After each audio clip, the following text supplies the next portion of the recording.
My name is Vivian Sullivan, and I'm 69 years old. I died on March 15th, 2022. And what Jesus showed me during those minutes changed everything I thought I knew about prayer. I died, and Jesus showed me 3 words we must not say during prayer. And when you hear what they are, you're going to realize you've been saying them too. Let me start with what happened that morning. I was making coffee. Just a normal Tuesday. I felt this pressure in my chest. Then my left arm went numb. And before I could even call out to my husband Robert, everything went black. What happened next changed everything. I opened my eyes and I wasn't in my kitchen anymore. I was standing in this place. I can't even describe it properly. It was like being inside pure light. But the light didn't hurt my eyes. It felt warm, safe, like coming home after being lost your whole life. And then I saw him. Jesus was standing right in front of me. Now I know what you're thinking. You're thinking this is one of those stories where someone has a dream or a vision. But this wasn't a dream. This was more real than anything I've ever experienced. More real than my wedding day. More real than holding my children for the first time. This was so real that my life on earth felt like the dream. Jesus looked at me with so much love. I can't explain it. I'd been going to church for 40 years. I'd prayed thousands of prayers. I thought I knew Jesus. But standing there in front of him, I realized I didn't know him at all. Not really. He smiled at me and said, "Vivian, I've been waiting to talk to you." I fell to my knees. I started crying. All I could say was, "Lord, I'm not worthy. I'm not worthy to be here." And that's when everything changed. Jesus knelt down beside me. He put his hand on my shoulder. And he said something I will never forget. "Vivian, that word right there. That's one of the reasons I brought you here." I looked up at him. I didn't understand. He said, "There are 3 words you've been saying in your prayers that have been blocking your breakthrough. 3 words that seem harmless. 3 words that sound spiritual. But they're killing your faith. And I need to show you why." I was shocked.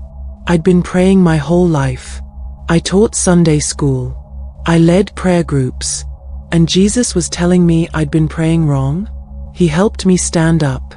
Then he said, "Come. I want to show you something." We started walking. I don't know how to explain where we were walking. It wasn't like walking on earth. It was like we were moving through understanding itself. And as we walked, Jesus began to teach me. "Vivian," he said, "the first word you must stop saying is if." I thought about my prayers. And my heart sank. Because I realized I said that word all the time. "Lord, if you want to heal me. Lord, if it's your will. Lord, if you can help me with this problem." Jesus stopped walking. He turned to look at me. His eyes were so kind, but also so serious. "Vivian, do you remember James 1 verse 6? I nodded. "Let him ask in faith, nothing wavering. For he that wavereth is like a wave of the sea driven with the wind and tossed." "Yes," Jesus said. "When you pray with if, you are wavering. You're standing between faith and fear. You're treating prayer like a coin toss. Heads, I answer. Tails, maybe next time." He paused. Then he said something that cut right through me. "Vivian, when you say if about something I've already promised, you're questioning a covenant I signed in blood. My blood." I started to cry again. I thought about all those years. All those prayers. "Lord, if you'll provide for my family." And all along, he'd already said in Philippians 4 verse 19 that he would supply all my needs according to his riches in glory. "Lord, if you'll heal my mother." And he'd already said in Psalm 103 verse 3 that he heals all our diseases. "Lord, if you want to use me." And he'd already said in Ephesians 2 verse 10 that I was created for good works that he prepared beforehand. Jesus saw my tears. He said, "I know you thought you were being humble. I know you thought if sounded respectful. But Vivian, there's a difference between submission and suspicion." "What do you mean?" "Submission says, 'Lord, I trust your will.' But suspicion says, Lord, I don't even know if you want to help me. Do you see the difference? I nodded. I was starting to understand. Jesus continued, let me show you something. Remember the father who brought his tormented son to me in Mark 9. Suddenly, I could see it. Like I was watching a movie. I saw the desperate father standing before Jesus. I heard him say, if you can do anything, have compassion on us and help us. And I watched Jesus respond, if you can believe, all things are possible to him who believes. Jesus turned the if around. Vivian, the issue was never my power. It was the man's faith. And I'm telling you the same thing today. Stop asking if I can. Start believing that I will. He took my hand. When you pray for healing, don't ask if I want to heal you. Declare, Lord, you are Jehovah Rapha, the God who heals. When you pray for provision, don't wonder if I'll show up. Proclaim, I've never seen the righteous forsaken, nor his seed begging bread. I thought about Hebrews 4 verse 16. Come boldly to the throne of grace. Boldly, not timidly, not with if. Jesus smiled. Yes, boldness doesn't ask with if. Boldness walks in and says, Father, I thank you that the blood of Jesus gives me access, and I believe I receive what you promised. Then he said something that shook me to my core. Vivian, how many miracles have you missed because you were too polite to be bold? How many open doors remained closed because you stood outside praying, Lord, if you want me to go in, when I already gave you the keys? I couldn't answer. Because I knew there had been so many times. Jobs I didn't apply for. Ministries I didn't start. People I didn't reach out to.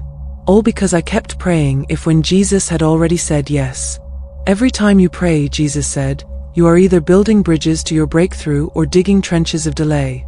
Your words matter. They create. They shape reality. And if is the language of delay. I wiped my eyes. Lord, I understand.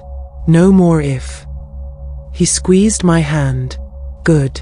Now let me show you the second word. We kept walking through this place of light.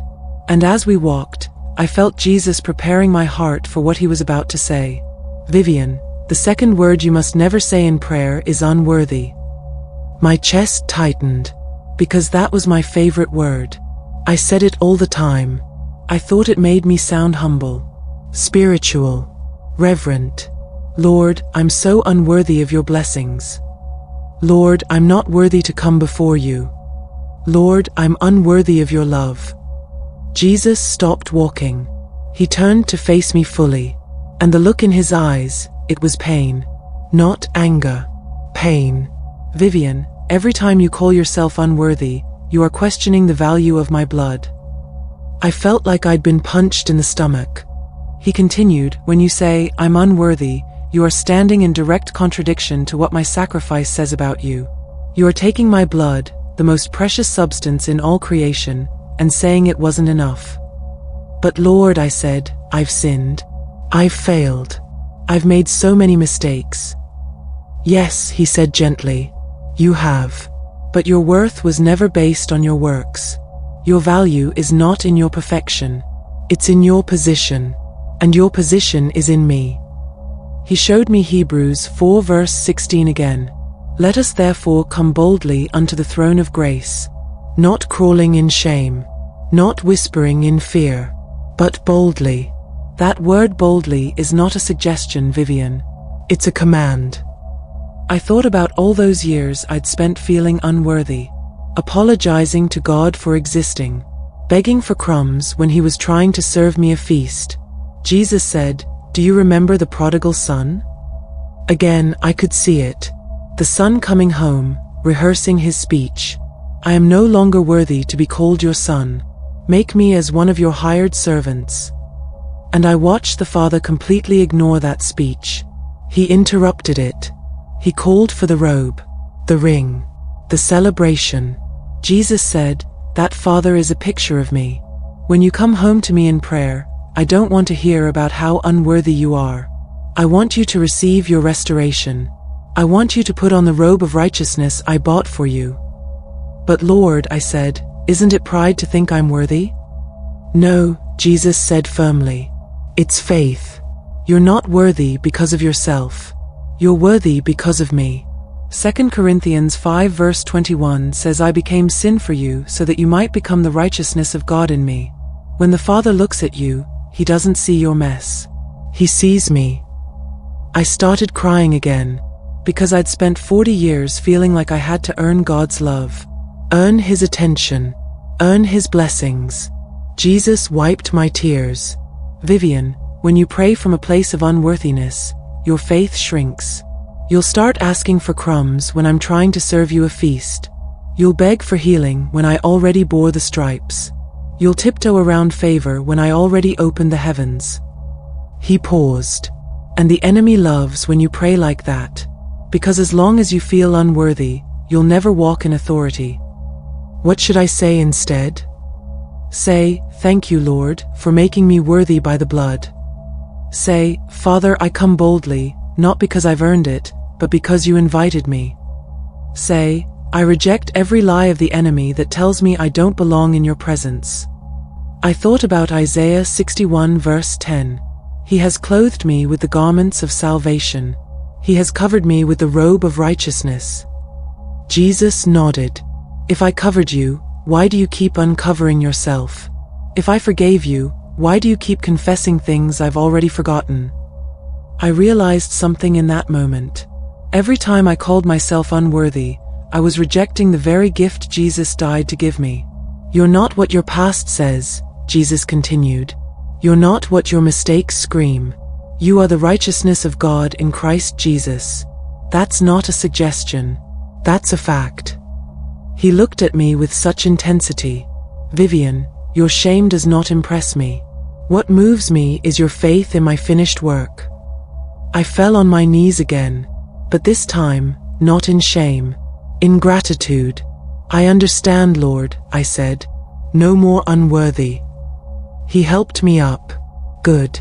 Now there's one more word, the most dangerous one of all. We walked further into this realm of light, and I could feel we were getting to the heart of what Jesus wanted to teach me. Vivian, he said, the third word you must stop saying is maybe. I thought about it, and I realized how often that word had snuck into my prayers. Maybe God will protect me today. Maybe this door will open. Maybe I'll get that job. Maybe healing will come. Maybe I'm called to ministry. Jesus said, maybe is not the language of heaven. It's the dialect of the doubting. It's the vocabulary of the uncertain. And it's the whisper of the spiritually unstable. He reminded me of Matthew 5 verse 37. Let your yes be yes, and your no be no. God is not the author of confusion, Jesus said. The throne of grace is not a lottery booth. I'm not spinning a cosmic roulette while hoping your prayer lands on the right number. When you say maybe in prayer, you're not just doubting what I can do. You're questioning what I want to do. You're not hesitating about my ability. You're hesitating about my intentions. That hit me hard, because he was right. So many of my maybe prayers weren't about whether God could. They were about whether God would. Jesus showed me 1 John 5 verse 14. This is the confidence we have in him, that if we ask anything according to his will, he hears us. Not maybe, Jesus said. Not perhaps. Not possibly. He hears us. That's confidence, Vivian. Not arrogance. Not entitlement. Holy confidence. I thought about all the times I'd lived on spiritual pause. Afraid to declare victory. Afraid to believe too boldly. Afraid to expect something good. Jesus said, you've been approaching prayer like it's a courtroom where you're on trial and God is the prosecutor. But that's not the truth. God is your Father, I'm your advocate, and my blood is your evidence. So why would you walk in saying maybe? He showed me Acts 12. Peter in prison. The church praying for his release. And when God answered, when Peter showed up knocking at the door, the church didn't believe it. They were praying but not expecting, Jesus said. Their prayers were soaked in maybe. Maybe God will, maybe he won't. And when I did answer, they were shocked. Don't be that church, Vivian. Don't be the one who prays for miracles and then panics when the miracle shows up. I realized I'd been that person so many times, praying for things and then being surprised when God actually answered. Jesus continued, maybe invites hesitation into heaven's courtroom.